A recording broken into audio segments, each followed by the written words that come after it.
Ахмад насныг ахуйн орчинд унж бэртгээс сэргийлэх 6 зөвлөмжийг танилцуулж байна.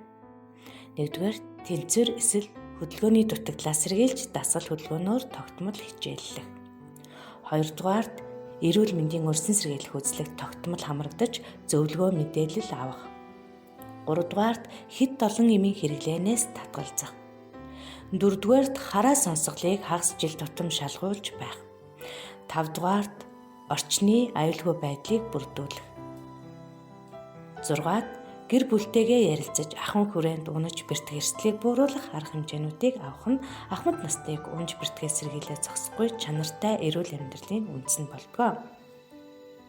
Ахмад насныг унаж бэртэх эрсдлийг өрх бүр тооцоолж өрсөн сэргийлцгээе. Хэрэв танай гэрт ахмад настан байдаг бол уян сэтгэл өрхийн эрүүл мэндийн төв пэйж хуудасаар зочилж ахмад насны унж бэртэх эрсдлийг тодорхойлох судалгаанд хамрагдаарай. Уян сэтгэл өрхийн эрүүл мэндийн төв 2022